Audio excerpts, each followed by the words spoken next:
चोरी की घटनाओं की अगर बात करें तो पिछले एक महीने में लगभग 7 से 8 चोरियां हुई हैं और वो बड़ी चोरियां हुई हैं। ये फरसरा बुजुर्ग गांव है और इस गांव में आज बीते रात को 2 घरों में चोरी हुई है और दोनों बड़ी चोरियां हैं। बताया जा रहा है कि जो दोनों घर का डिफरेंस है वो सिर्फ इन दोनों घर के बीच में 2 घर आते हैं। बाकी बगल में जिनके घर चोरी हुई है उनकी मैं रिपोर्टिंग कर चुका हूं। उनके घर लगभग 15 से 20 लाख तक का नुकसान हुआ है। चांदी के जो सिक्के, जो जेवरात थे, एक महिला है उनका सामान था और एक बुजुर्ग जो उस घर के मालिक हैं उनका सारा सामान था। लगभग 15 से प्लस की जानकारी मिल रही है। और ठीक उनके 2 घर बाद, क्या नाम है आपका? ललन राय। ललन राय जी हैं और मैं चाहूँगा कि उस रूम में चले जहाँ इस चोरी की घटना को अंजाम दिया गया है। आगे बढ़िए। तो ये जो तस्वीर मैं दिखा रहा हूँ ये वही तस्वीर है कि रात में चोरों द्वारा जो चोरी की गई। मैं वहीं की घटना दिखा रहा हूँ। थोड़ा सा आप इधर हो जाइए, मैं आपसे बात भी करता रहूँगा और चीज़ें दिखाता रहूँ। अब इन चीज़ों को आप देखेंगे तो आप के समझ में बखूबी आ जाएगा कि ये किस तरह की चोरी हुई है। और चोरी ऐसी कि शायद पहले से किसी ने बता दिया हो कि इसी रूम में सारी चीज़ें रखी गई हैं। कितनी उम्र है आपकी? हमारी उम्र 66 होगी। और क्या क्या चोरी हुई है आपके घर से? चोरी में उस औरत को बता दें, उसका जेवरात था जो वो क्लियर बता देगी। अच्छा, उनको बुला लीजिए। तब तक थोड़ा वो बताइए जिन चीज़ों को आप जानते हैं। हाँ जानते हैं हम। इसमें कम से कम 4 सिकड़ी गई है, जंजीर, इसमें मंगलसूत्र गया है 2, ये 9 अंगूठी गई है, 8 या 10 पायल गया है। वो जैसे लिखवा रहे थे वही, उसमें अब जो कुछ गहने ऐसे जिसका नाम हमको फेरवा गया है, चूड़ी गई है, यही सब। वो तो टोटल वहाँ पर था। नगद कितने पैसे थे? नगद 1 रुपये नहीं। अच्छा। हाँ। अब ये देखिए भोलापन देखिए कि ये कितने सच्चे लोग हैं। जो चोरी हुआ उसी चीज़ को बता रहे हैं। अगर पैसे नहीं थे तो ये बता रहे हैं पैसे नहीं है, तो नुकसान तो बहुत ज़्यादा हुआ आपका।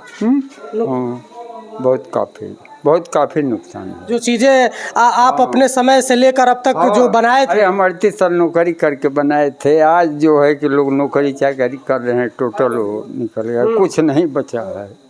अच्छा। ये वही महिला है, इस परिवार से है। इधर आ जाइए। क्या नाम है आपका? रूबीरा। कितना लगभग कितने का नुकसान हुआ है? 10-11 लाख लमसम। 10 से 11 लाख। कौन कौन सी वो चीज़ें हैं जो रात में चोरी कर ली गई हैं? हार है, नथिया, मंगबेदी, चूड़ी और 3 चैन है और 8 कान का ईयरिंग है और अंगूठी 9 है और जेंट्स अंगूठी 7 है और पायल है 10-11, बिछिया, यही सब है।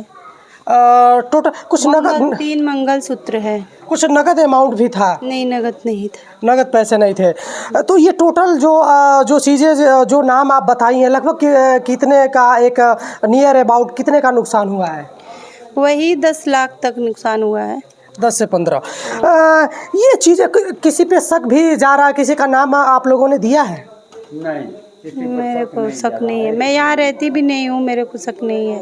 अब ये देखिए गांव का भोलापन है। अगर पैसे नहीं गए तो इन्होंने अपने शब्दों में उसको शामिल नहीं किया। ये बता रही थी कि नगद कोई पैसा नहीं था, लेकिन एक बार इस तस्वीर को दिखाइए। जो लोग वीडियो देख रहे हैं, प्रशासन हो या आम पब्लिक हो, उनको पता चले कि ये तस्वीरें जो हैं वो उसी बीती रात की हैं जिस समय इनके घर में चोरी की घटना को अंजाम दी गई है। तो ये काफ़ी निंदनीय है। शासन प्रशासन के लोगों को जिम्मेदारी पूर्वक इसकी जांच करानी चाहिए और शायद से किसी एक चोरों का गिरोह पकड़ा जाए तो तमाम चोरियों के बारे में जानकारी होगी और आगे आने वाले समय में चोरियों पर लगाम लगाई जा सकती है।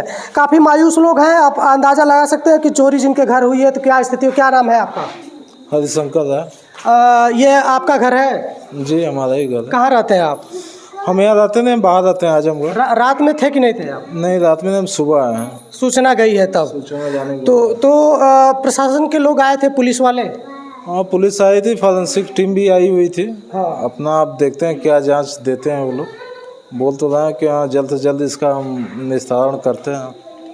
चलिए, होना चाहिए।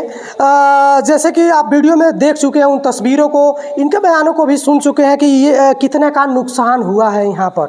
तो जांच होनी चाहिए, निष्पक्ष जांच होनी चाहिए और चोरों के इस गिरोह को पकड़ना चाहिए ताकि आने वाले समय में इस तरह की घटनाओं से बचा जा सके। वैसे तो उत्तर प्रदेश में राम राज्य की सरकार चलती है, बड़े बड़े मंचों से लोग भाषण देते हैं, बड़े बड़े नेताओं के मुख से आप सुनते होंगे कि सारा कुछ सही चल रहा है, सारे लोग खुशहाल हैं। लेकिन इन तस्वीरों को देखने के बाद मन विचलित होता है और ये जो गाँव है वो इस समय चोरों के आतंक से काफ़ी प्रभावित है। आप अंदाज़ा लगा सकते हैं कि एक ही रात में अगर 2 घरों में चोरियां होती हैं और दोनों के घर में किसी के 10, किसी के घर में 15 लाख से प्लस की चोरियां होती है, तो ये एक बड़ी डकैती भी आप बोलें तो ये शब्द गलत नहीं होगा। फिलहाल ये दोनों परिवार उम्मीद में हैं कि इनके साथ इंसाफ होगा, शासन और प्रशासन के लोग जिम्मेदारी से अपना काम करेंगे और शायद से उन चोरों को पकड़ने में कामयाब होंगे ताकि इनका जो सामान है इनको वापस मिल सके और आगे इस तरह की घटना होने से बचा जा सके।